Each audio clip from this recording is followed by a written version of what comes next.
Que a paz do Divino Mestre Jesus envolva os nossos corações em mais essa noite de aprendizado. Hoje nós gostaríamos de deixar um convite do Centro Espírita Maria de Nazaré, da cidade de Pedranópolis, que na semana que vem, dia 13 de novembro, às 20 horas, na sede do centro, que fica na rua Arlindo Coelho 660, eles vão estar recebendo a presença de Carlos Bacelli. Então, ficam todos convidados a título do Centro Maria de Nazaré de Pedranópolis. Na mesma data, a nossa Casa Espírita, conforme eu já comuniquei a semana passada, vai receber o palestrante enviado da USE. A USE é a nossa federativa estadual, que é a organizadora desse evento, que manda para nós Isaías Claro, e vai estar nos agraciando com as suas palavras. Neste dia, 13 de novembro, nós vamos receber como abertura desse evento o coral italiano, que vai estar cantando a partir das 19h30. Então, na semana que vem, cheguem um pouco mais cedo, a partir das 19h30, nós já vamos estar aí nos embalando em um lindo coral italiano que está se preparando especialmente para acalentar os nossos corações. Então, todos estão convidados para a semana que vem. E para a gente avisar hoje, nós não vamos excepcionalmente sair pelos fundos, tá? Hoje a água foi indicada, o acesso a ela vai ser pela mesma porta de entrada que nós aqui chegamos, tá? E para a gente dar início, então, às atividades evangélicas da noite, nós vamos pedir para o nosso companheiro Paulo para fazer a prece inicial para nós.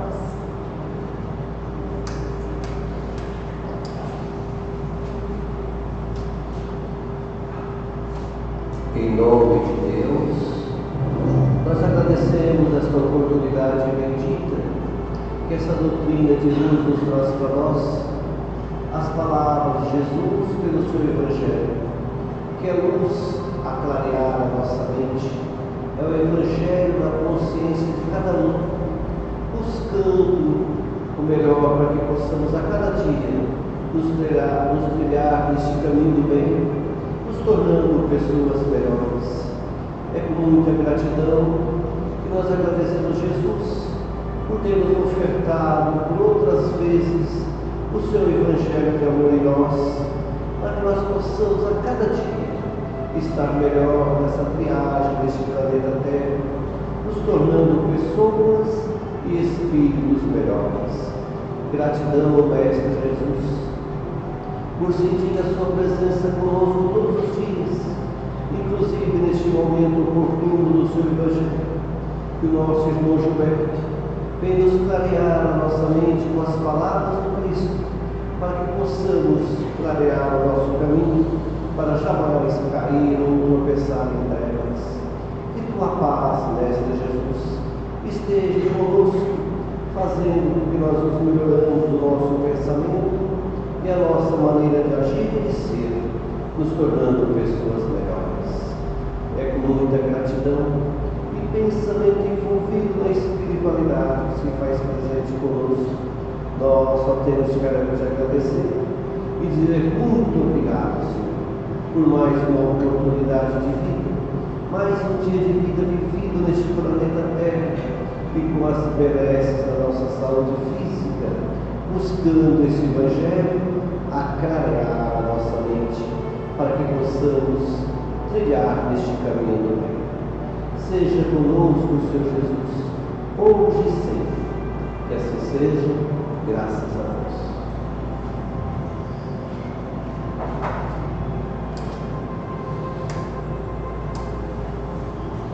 Para a noite de hoje, nos ensinando acerca do Evangelho de Jesus, da cidade de Valentim Gentil, do Centro Espírita, Associação Espírita Bezerra de Menezes, o nosso companheiro Gilberto Planetti.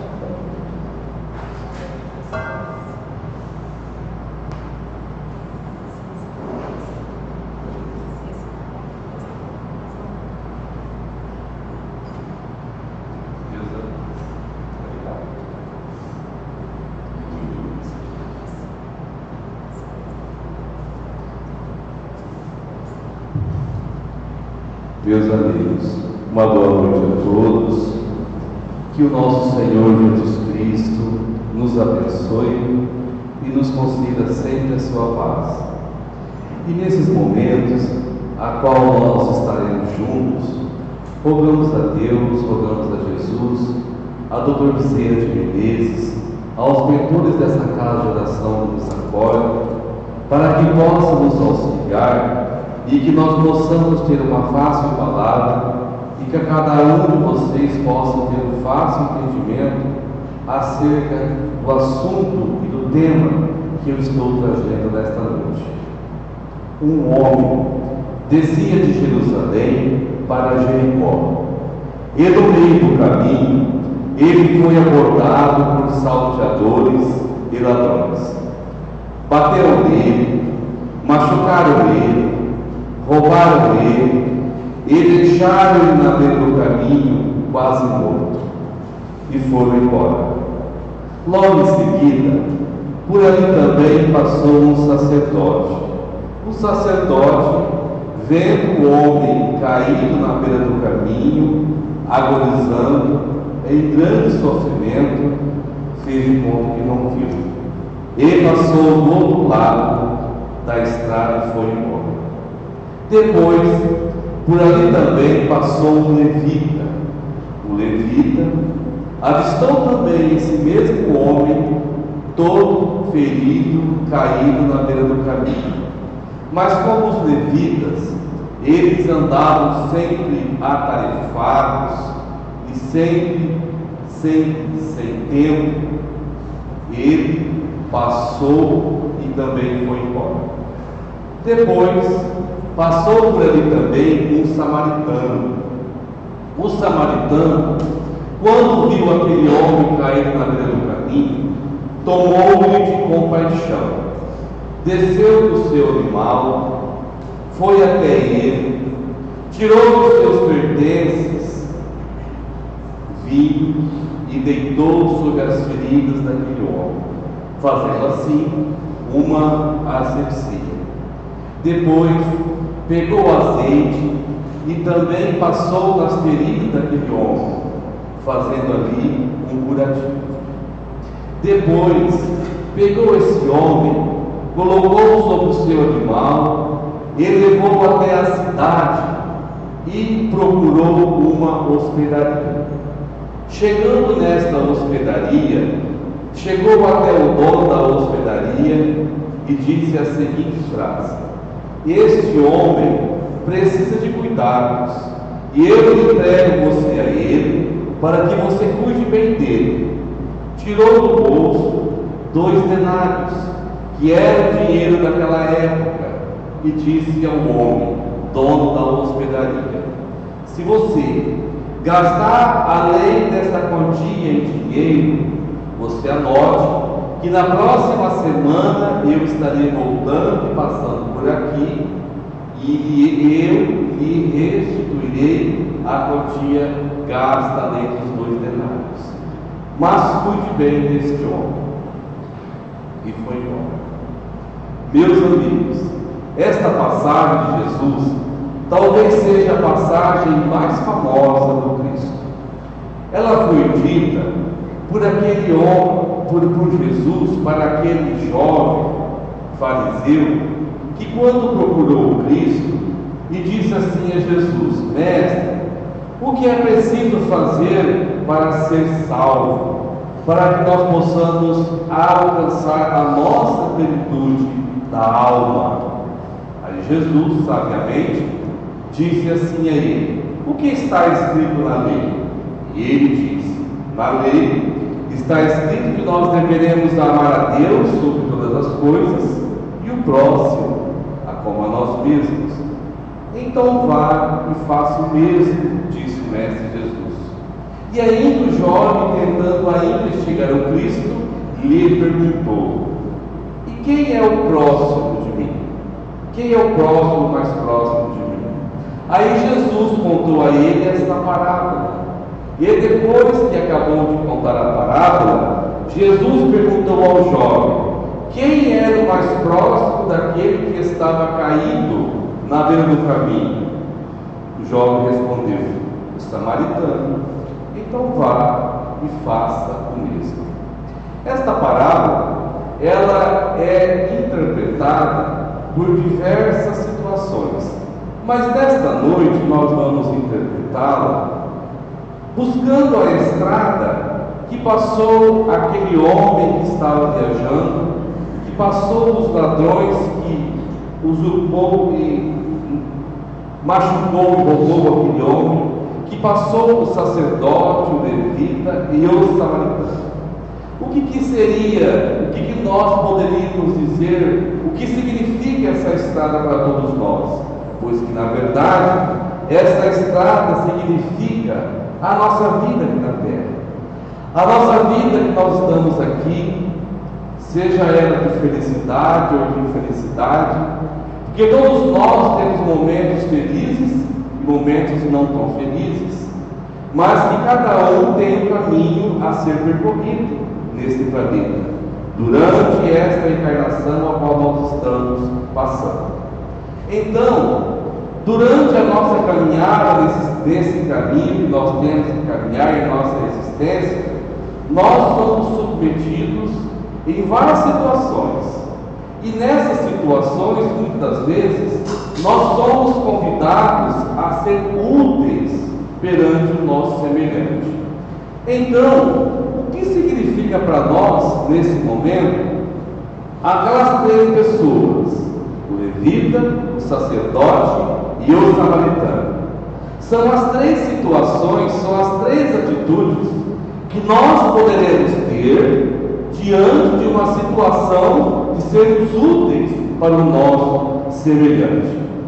E o homem caído, aquele homem que foi roubado, machucado, deixado na beira do caminho quase morto, são as oportunidades que nós encontramos para fazer o bem. E aí, como é que nós estamos procedendo quando nós estamos convidados a sermos úteis perante a lei de Deus? Que nada mais é que no Evangelho de Jesus está escrito lá, como o próprio Cristo disse para aquele jovem, que nós deveremos amar a Deus sobre todas as coisas e o próximo a como a nós mesmos.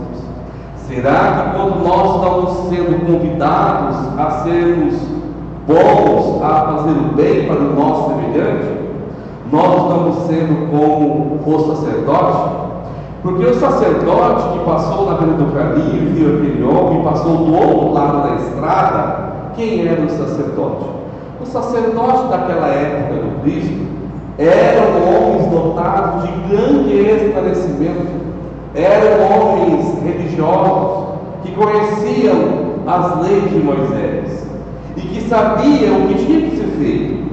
Mas quando ele teve a oportunidade de dar testemunho àquilo que ele estudava, ele fez de conta que não viu e passou do outro lado do caminho. E às vezes, durante a nossa vida, perante a estrada que nós percorremos, que nós andamos, que nós caminhamos, durante a nossa existência, às vezes, nós também somos convidados a termos mais atenção das pessoas que estão do nosso lado. E às vezes, o próximo mais próximo de nós não é aquele que está caído na beira do caminho, na beira da estrada. É dentro de casa, são os nossos filhos, são a nossa esposa, o nosso esposo, o núcleo familiar ao qual nós convivemos, o núcleo de trabalho ao qual nós adquirimos sustento para o nosso dia a dia, e assim sucessivamente. Então, o Evangelho de Jesus ele nos ensina que fora da caridade não há salvação. E quando nós estamos sendo convidados a praticar essa caridade, será que muitas das vezes nós não fazemos como sacerdote, que são conhecedores dos deveres que têm que cumprir e não fazem? Não é com a minha família, não é comigo mesmo, faz de conta que não estou vendo, né? Então, isso é muito importante, porque o levita que também passou ali, ele era de uma casta religiosa e de grande remuneração financeira daquela época. Então, eles também eram conhecedores da lei de Moisés. Eles passaram, mas os levitas andavam sempre muito atarefados, muito apressados, e às vezes também agindo assim na nossa vida, né? Nós vemos o próximo precisando de nós, mas nós nunca temos tempo para o nosso semelhante. Todo mundo. Nós gostamos e nós gostaríamos que todos parem e nos ouçam, que todos parem e fazem aquilo que nós precisamos naquele momento. Mas às vezes nós estamos sempre tão atarefados que nós passamos no decorrer da nossa vida e não percebemos as pessoas que precisam do nosso apoio, porque o nosso foco, o nosso objetivo não é aquilo que Jesus espera de cada um de nós, né? Então, como que nós temos que proceder? Nós temos que proceder como os samaritanos. E quem eram os samaritanos? Os samaritanos eram um grupo, um povo que morava na Samaria, que eles acreditavam em um Deus único. Então, eles não eram muitas vezes aceitos pelos judeus. Eles eram, os judeus não gostavam do povo samaritano. Olha só, e o samaritano, quando viu aquele homem cair na beira do caminho, ele não perguntou se era judeu, se era samaritano, se era pobre, se era rico. Quando ele viu que aquela pessoa precisava de cuidados especiais, tomou de compaixão e foi lá e ajudou. E assim, nós também temos que agir na nossa vida. Não escolher as pessoas a qual nós deveremos ajudar, né? Às vezes, mas aquele familiar difícil, aquele parente difícil, está precisando de ajuda. Na verdade, está colhendo aquilo que ele plantou. Tudo bem, a cada um segundo as suas obras. Mas lá na pergunta 132 do livro dos Espíritos, lá Allan Kardec pergunta ao Espírito da Verdade: para que é que Deus impõe a encarnação para os Espíritos? Olha que interessante, ele pergunta para que é que Deus impõe a encarnação, não a reencarnação. Ele fala porque Deus impõe a encarnação, a primeira encarnação para o Espírito recém-criado, e assim sucessivamente as reencarnações. Porque também, na pergunta 115, nós encontramos lá a pergunta, quando Kardec pergunta aos Espíritos da codificação, se Deus cria uns homens bons, outros maus. Ele diz que não, que Deus cria todos nós numa condição generalizada, simples e ignorantes, mas com potencialidades latentes dentro do nosso espírito, que temos condições de um dia chegar à perfeição. Então, voltando na pergunta, por que Deus impõe a encarnação para o espírito? Resposta: a fim de levar-nos à perfeição. E ele continua: para uns é uma missão e para outros é uma expiação. Quem esteve aqui numa condição de espírito missionário, numa encarnação ou reencarnação missionária? Jesus de Nazaré, que foi o espírito mais superior que passou por esse planeta, que foi o espírito mais superior que reencarnou no planeta Terra. Mas ele não tinha nada a expiar, por que então que ele sofreu tanto? Para nos dar exemplo de paciência e de resignação.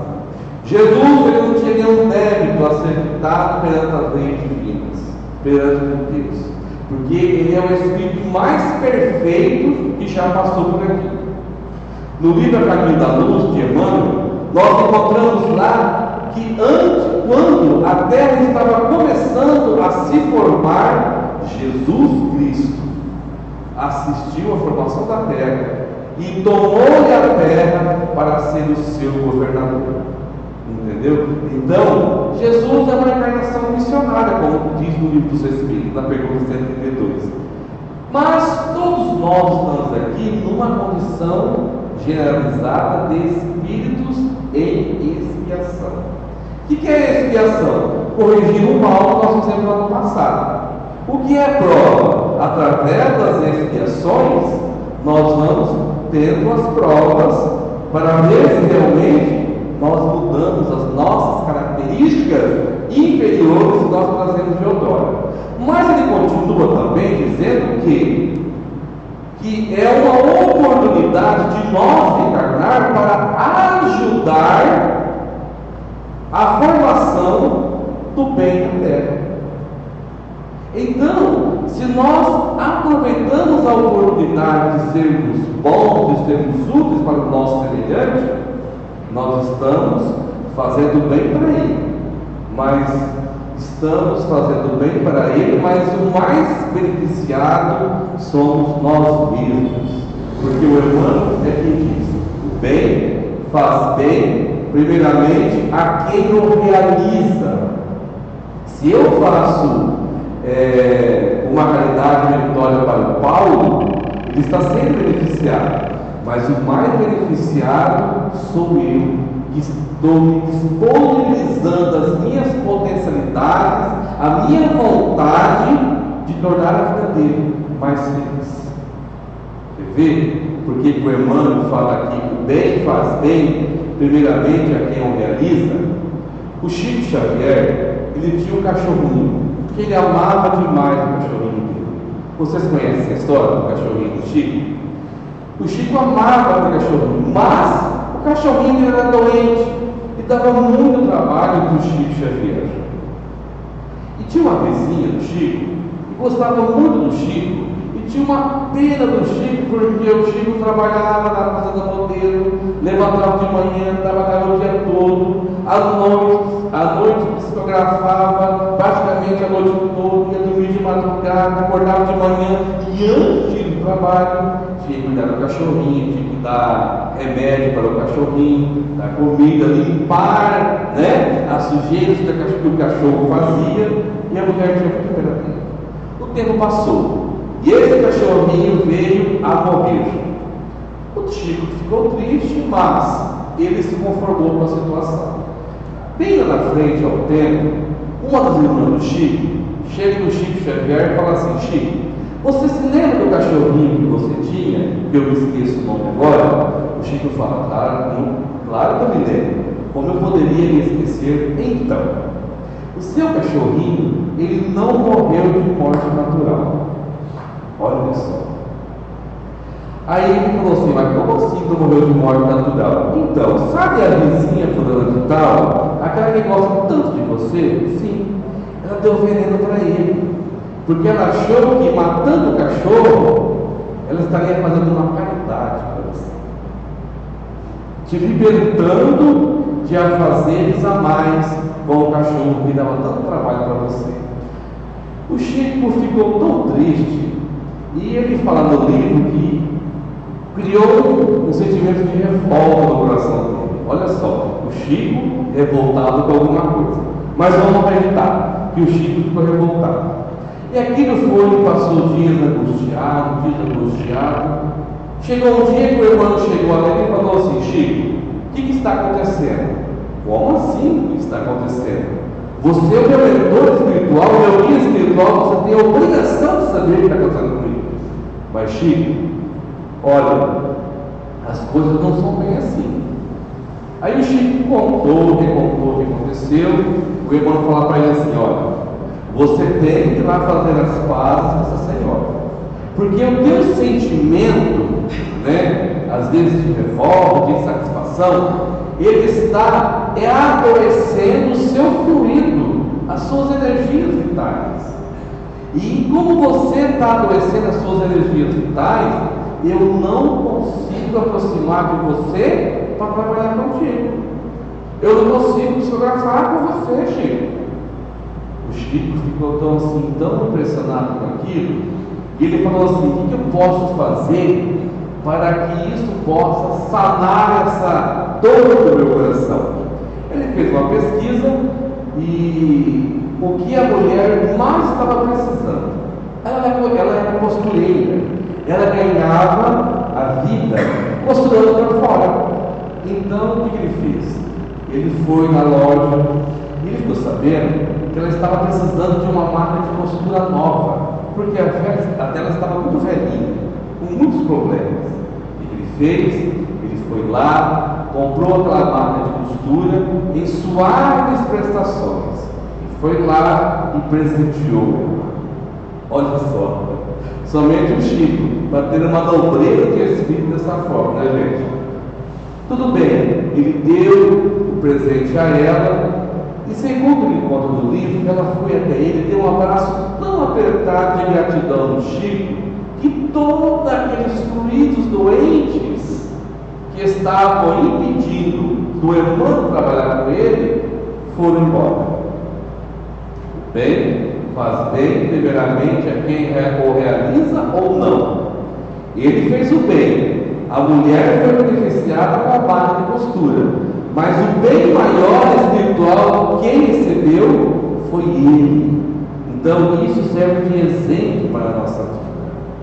E no capítulo 15 do Evangelho segundo o Espiritismo, lá está, porque quando a gente fala em fazer o bem, nós já lembramos em caridade, né? Que é o contrário do egoísmo. A doutrina espírita de Jesus, ela combate o egoísmo, buscando orientar a cada um de nós para que façamos a caridade. Então, na verdade, fazer a caridade é fazer o bem. Mas o que significa realmente caridade?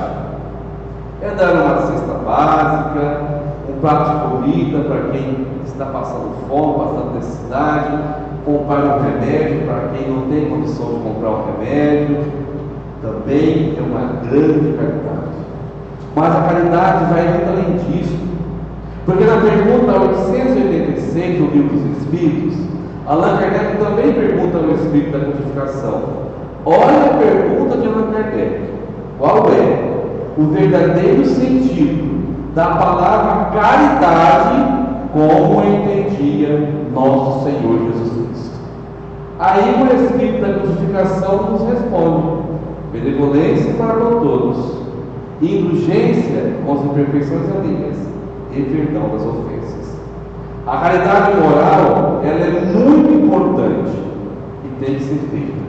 Mas a caridade material, ela é muito importante e ela tem que ser feita. Porque o próprio Chico fala assim: ninguém consegue absorver o Evangelho de Jesus de estômago vazio, né? Mas a caridade moral é a mais difícil da gente colocar em prática. Estamos sendo benevolentes? Estamos sendo caridosos. Estamos sendo indulgentes? Estamos sendo caridosos. Estamos conseguindo perdoar as faltas alheias? Estamos sendo caridosos. Porque nós temos que perdoar na medida que nós temos necessidade para que os outros também perdoem as nossas faltas alheias, né? Então, isso é muito importante. O Emmanuel continua, ele fala o seguinte: que todo bem que você faz em algum lugar será o seu advogado em qualquer lugar. O que o advogado faz, gente? Tem algum advogado aqui ou não? O que o advogado faz, doutora? Nos defende nos momentos que nós precisamos. Quando nós estamos lá, né, todos embaraçados perante a lei, nós temos que contratar um advogado para nos defender, porque nós não conseguimos nos defender sozinhos perante a lei, porque são os advogados que conhecem os caminhos da lei dos homens. Mas o Emmanuel, ele fala que todo bem que nós fazemos em algum lugar será o nosso advogado em todo lugar. Quer um exemplo? No livro O Mundo Maior, no capítulo 18, na página 231, começa a história do Cláudio, que é o avô de André Luiz. O avô de André Luiz já havia desencarnado há muitos anos atrás, até que o seu neto também, André Luiz, desencarnou. André Luiz, todos nós sabemos, desencarnou, passou por 8 anos no umbral, foi resgatado por Clarencio, passou por um estágio na colônia do nosso lar, passou por uma desintoxicação espiritual e trouxe através das mãos do Chico todos esses livros, 16 livros, descortinando a vida do lado de lá, a vida do lado dos Espíritos. Mas André Luiz, certa feita, no livro do Mundo Maior, no capítulo 18, iniciando na página 251, vocês podem buscar lá, que lá começa a história de Cláudio. André Luiz e o instrutor Calderaro, do livro Mundo Maior, estavam caminhando no umbral em uma expedição. E eles estavam passando em frente a uma gruta escura, fétida, úmida, cheia de lodo, cheia de insetos. E eles observavam que dentro daquela gruta existiam vários espíritos de senhores, que já haviam desencarnado. E esses espíritos desses senhores, eles pegavam o lado e colocavam no bolso, pegavam a lama e colocavam no bolso e falavam: olha, quanto ouro nós temos aqui, nós estamos milionários, quanto ouro está à nossa disponibilidade aqui. E eles estavam lá por mais de 40, 50 anos naquela condição. Aí André Luiz pergunta a Calderaro: o que acontece com esses espíritos? André, esses espíritos foram espíritos que eram muito ricos na terra, que para conseguir o seu dinheiro, o seu ouro, a sua riqueza, não pediam consequências. Muitas vezes eles conseguiam o dinheiro que eles tinham tirando daquele que tinha menos. Enfim, foram pessoas desonestas, pessoas materialistas, e que lá estavam pagando as suas provações.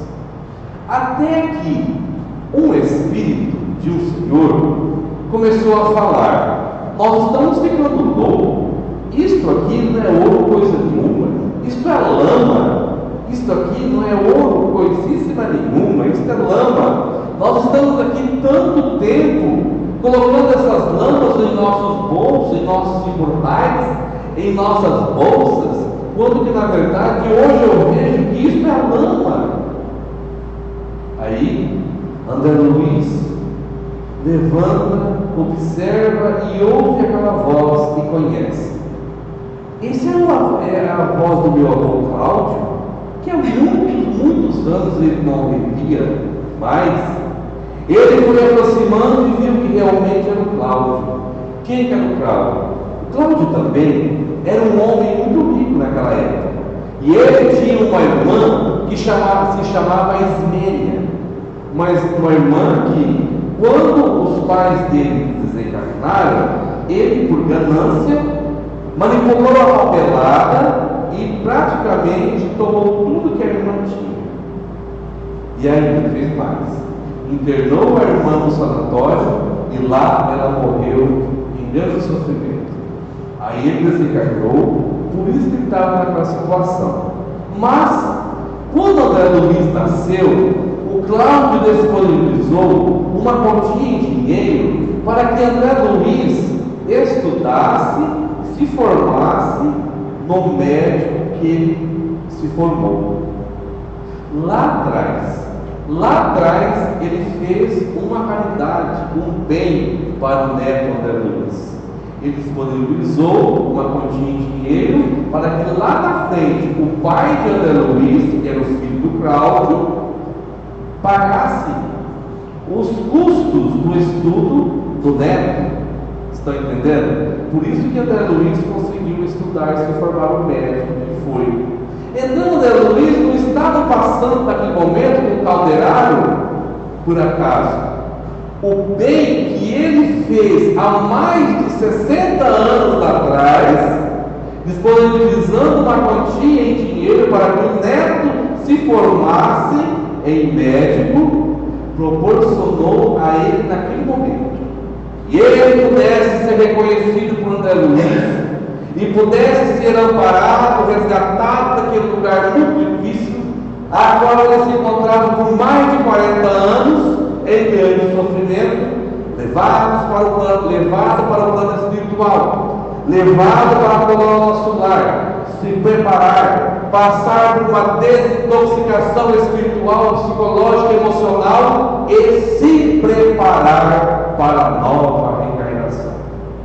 E ele reencarnará, mas espelha a sua irmã, que lá atrás, bem lá atrás, ele tomou tudo que tinha dela, já estava reencarnada, que era um espírito muito mais evoluído. E sabe quem que seria a mãe dele? A própria irmã que ele tomou tudo que tinha na encarnação passada. Então, o bem que ele fez lá atrás, em algum lugar, em alguma época do ano, para André Luiz lá atrás, proporcionou que ele pudesse ser resgatado naquele momento, para se preparar, para começar a pagar as suas dívidas perante a lei de Deus. Porque até então, ele ficou ileso, ele escapou das leis dos homens, mas das leis de Deus ele não conseguiu escapar. Ficou lá por mais de 40 anos em grande sofrimento. Porque lá no livro dos Espíritos está, na pergunta 621, onde está escrita a lei de Deus? Na nossa consciência. Na nossa consciência. Vocês estão entendendo? Então, todo bem que nós fazemos em algum lugar será o nosso advogado em todo lugar. Ah, mas eu não faço bem, mas também não faço mal. Eu fico dentro da minha casa, eu vou para o trabalho, eu entro dentro da minha casa, sento no meu sofá confortável, assisto a minha TV, não faço mal para ninguém, mas também não faço bem. O que vocês acham? É suficiente perante aquilo que Jesus espera de cada um de nós? Buscamos na pergunta 642 do Livro dos Espíritos, onde Allan Kardec também pergunta ao Espírito da Codificação: basta para sermos agradáveis a Deus, basta nós não fazer o mal? Olha que pergunta astuta, né? Do Allan Kardec. Ele pergunta assim: para sermos agradáveis a Deus e a Jesus, basta eu não fazer o mal no decorrer da minha estrada da vida aqui na Terra, de minha encarnação? Resposta: não. É importante que não se faça o mal, mas o mais importante ainda é que se pratique e faça o bem. Olha que resposta sábia, né? Um exemplo. Ele continua assim: é muito importante que não se faça o mal, mas o mais importante ainda é que se faça o bem, porque todos nós iremos sofrer as consequências do mal que resulte do bem que nós deixamos de fazer. Entendeu? Quer um exemplo? Eu estou caminhando em uma calçada, em uma rua movimentada aqui de Fernandópolis. Vou usar o Paulo novamente. O Paulo está caminhando na minha frente na calçada, está comendo uma banana nanica, que é bastante grande. Ele está apreciando sobre essa banana, ele casca essa banana, come a fruta e joga a casca na calçada. Eu sei que, se alguém passar por ali e pisar naquela casca de banana, pode escorregar, se machucar, cair e quebrar o braço. Mas eu sabendo de tudo isso, eu não me movo para fazer o bem de ir lá tirar a casca e colocar no lixo. Aí depois vem outra pessoa depois de mim, displicente, pisa na casca de banana, cai, se machuca, se estribucha no chão. Quem é culpado? Paulo ou eu? Paulo que jogou a casca no chão, ou eu que sabia que poderia alguém sofrer um acidente e não tirou? Nós dois. Porque às vezes, eu muito mais do que ele, porque às vezes, coitado, o Paulo nem sabe o que está fazendo. Ele não tem noção que aquela casca de banana pode causar um acidente, mas eu sei. Mas se eu sei, porque eu não fiz o bem de tirar aquilo de lá. Se eu não fiz, eu sofrerei as consequências do mal que resulte do bem que eu deixei de fazer. A lei de Deus é a lei da causa e efeito. É a lei que rege a todos nós, né? O Espírito chega, ela fala assim que nós não deveremos transferir a caridade. E às vezes nós gostamos, né, de transferir a caridade, né? Principalmente dentro do lar. Hoje não. Hoje os casais têm 1, 2, 3 filhos no máximo. Lá atrás eram de 10 para frente, não era? Então, às vezes os casais tinham ali 10, 12 filhos. O pai e a mãe criavam os 12 filhos, mas 12 filhos não conseguem acabar de criar o pai e a mãe, né? Quando os pais adoecem, começa a época das medicações contínuas, né? Aí os irmãos empurram um para o outro.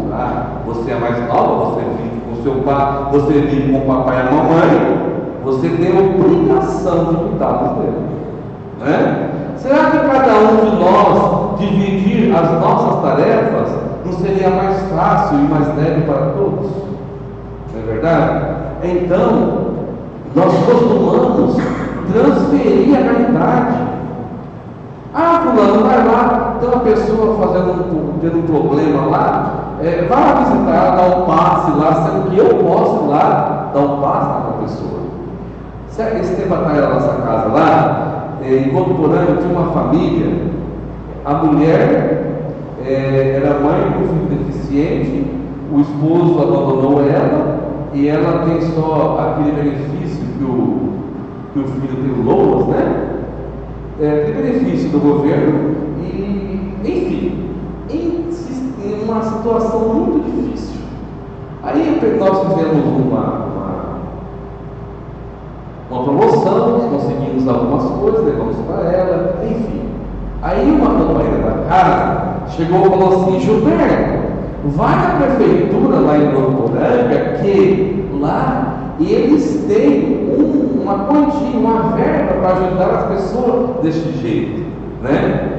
Eu falei assim: mas minha filha, você trabalhou o tempo, a vida quase toda, né? Como funcionário público em Votuporanga, por que você não vai lá?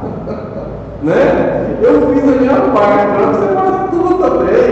Então a gente é assim, gosta de terceirizar a caridade. Nós temos que ficar atentos nisso. Certa feita, está terminando, gente. Certa feita, Divaldo Pereira Franco, ele estava em Paris e foi fazer uma palestra no Teatro de Paris. Quando ele foi adentrando no teatro, subindo as escadarias do Teatro de Paris, ele viu que ali tinha o espírito de uma mulher sentada, chorando muito, muito triste. Ele ficou um tanto quanto perturbado com aquela situação.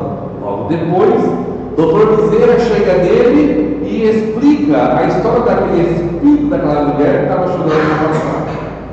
Divaldo, esta mulher, há muito tempos atrás, ela e um grupo de amigas, elas estavam nesse mesmo teatro assistindo uma peça. A peça foi maravilhosa, elas se divertiram muito.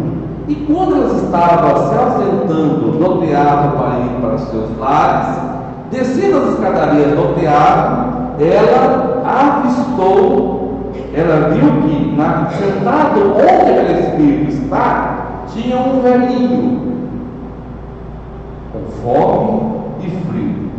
No momento ela se comoveu, ela tirou o seu casaco de pele e foi colocar sobre o velhinho que estava com frio. Quem conhece a Europa sabe como o frio lá é aquecido, né, gente? Foi colocar em cima do velhinho. A outra amiga falou assim: não faça isso. Esse casaco é caríssimo, casaco de grife, casaco de pele. Você vai colocar um casaco caríssimo desse para cobrir esse senhor? Não faça isso. Ela você tem razão, tirou o casaco e vestiu-se novamente. E a outra companheira falou assim: nós vamos para casa, né? E lá, a hora que chegar em casa, nós pegaremos um cobertor, uma manta, pediremos para que o cocheiro traga e cubra esse senhor que está passando frio. E assim ela fez. Mas acontece que ela chegou na casa dela com as amigas, começaram a comentar sobre a peça de teatro, que foi muito divertida. Ali foi servido um chá com torradas, deram muitas gargalhadas e esqueceram do velhinho. No outro dia, já quase meio-dia, ela acordou, foi tomar um café e ela pega o jornal, estampado na primeira página do jornal está a notícia lá, que ontem, no dia anterior, foi uma das noites mais frias da cidade de Paris, e que naquela noite havia desencarnado, morrido um senhor de idade, de frio, sentado nas escadarias do Teatro de Paris. Ela entrou em grande desespero, porque ela poderia ter evitado a morte daquele companheiro. Mas às vezes também é assim, né? Você ajuda o outro, você ajuda fulano é ingrato, né? Fulano não merece que você ajuda ele. Temos que ter cuidado com isso. Então, Bezerra de Menezes conta que aquele espírito daquela mulher que está sentada chorando é o espírito dela, que ela está prestes a reencarnar novamente, e que ela faz questão de estar ali sentada, lembrando do episódio, para que ela possa reencarnar e não sucumbir novamente pelo orgulho e pelo seu egoísmo, que é a chaga maior da humanidade que nos diz Emmanuel. Então, o Espírito chega muito sabiamente, ela nos diz: não terceirize a caridade. E como é que nós estamos agindo na nossa vida? Né? Gilberto, já estou cansado de ser bom para os outros. A gente não ouve isso de vez em quando? Às vezes até a gente se propõe a falar uma coisa dessa, não é verdade? Oriundo de espíritos imperfeitos e crescimentos que nós somos. É normal, mas as pessoas falam assim: mas eu estou cansado de fazer o bem dos outros. As pessoas são ingratas. Mas tem uma das pessoas, um dos espíritos mais caridosos que passou por esse planeta, que é a Madre Teresa de Calcutá, que ela dizia assim: se as pessoas não entendem, é mais ou menos assim a frase dela, se as pessoas não entendem o bem que você faz para ela, continue fazendo bem a si mesmo, porque no final é entre Deus e você, e não entre você e as pessoas. Isso é muito importante. Deus vê, Deus escuta, Deus sabe de tudo.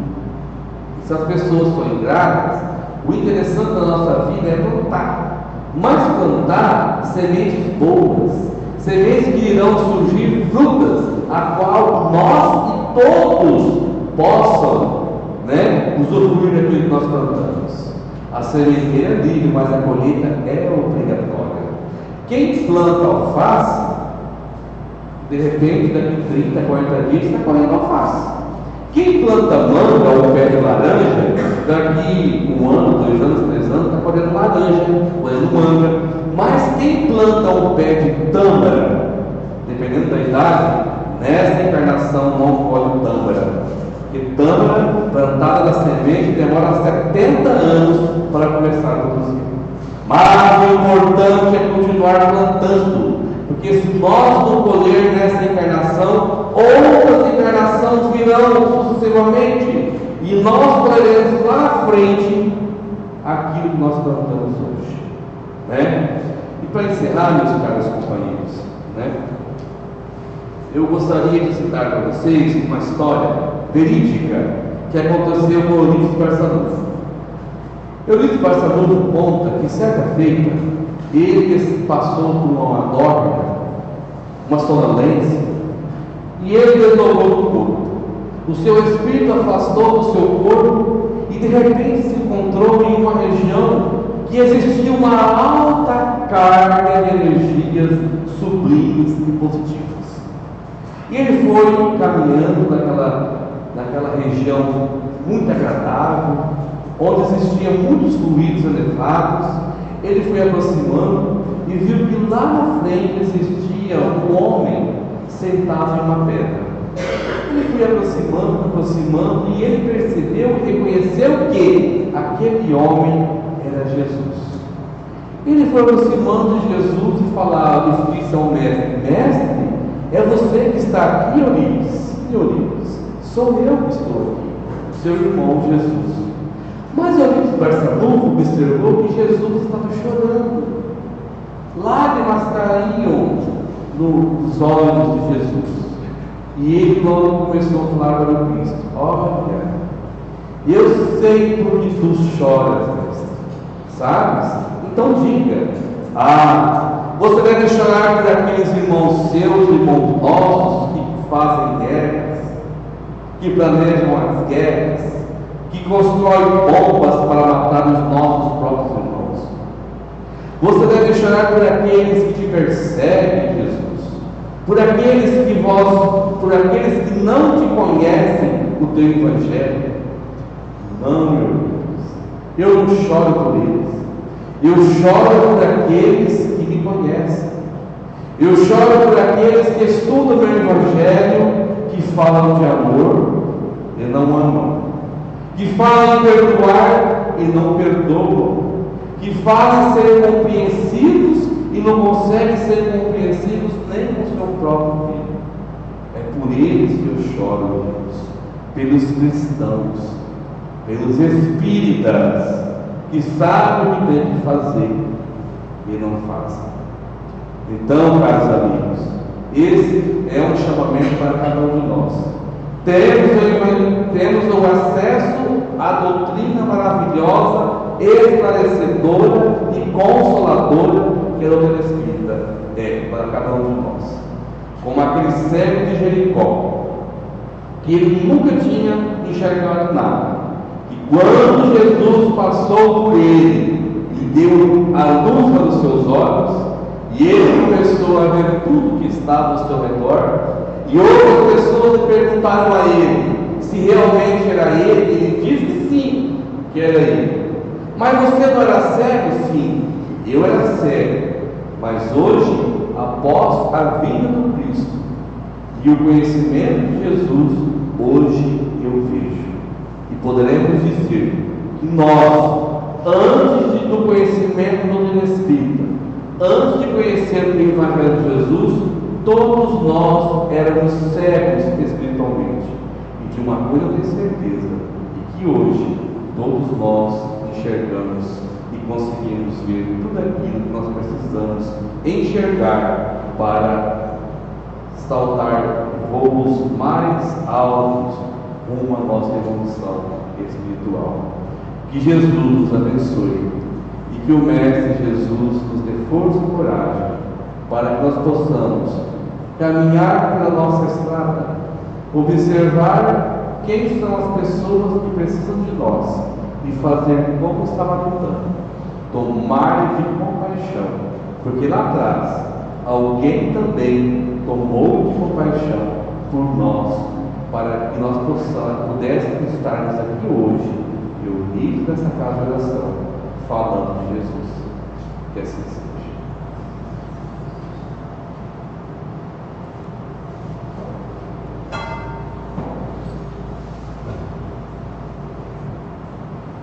Convidamos os nossos companheiros passistas a tomarem seus lugares, para que possamos, com esse intercâmbio espiritual, recebendo a luz, a graça, a harmonia, tenhamos um equilíbrio emocional, físico e espiritual com os objetivos que nos são transmitidos. E para esse momento, rogamos que o nosso companheiro Gilberto nos conduza em prece.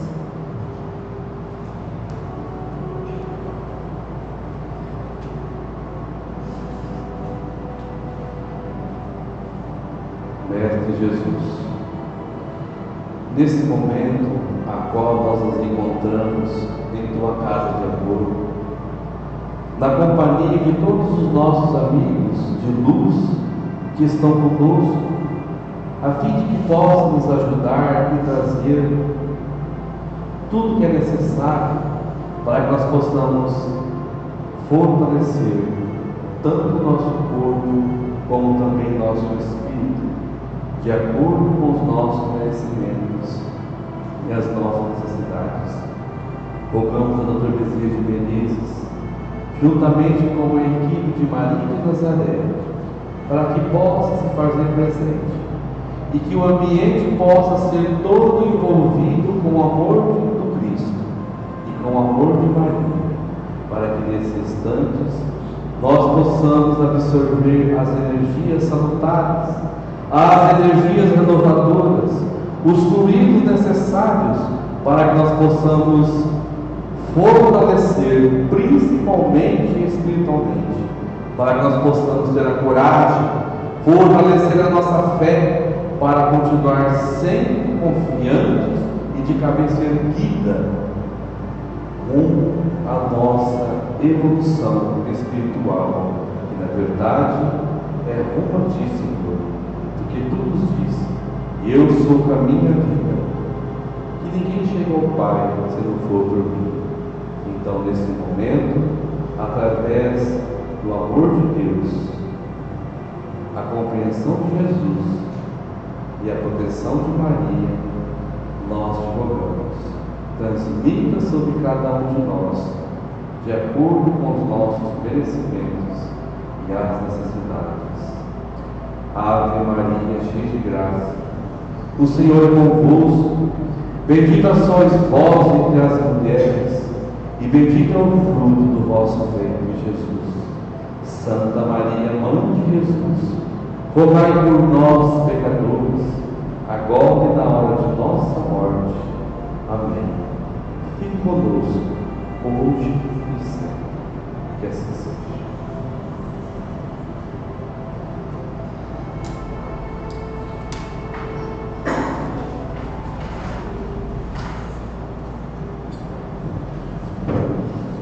Agradecemos o nosso companheiro Gilberto por nos mostrar que essa linda estrada que é a existência nos dá a oportunidade da nossa lapidação íntima, caminhando sempre, aprimorando e auxiliando aqueles que estão conosco na jornada. Que a gente tenha uma semana de muita luz, muita paz e, como sempre, muita reflexão sobre os ensinos que nos foi passado. Que Jesus esteja conosco.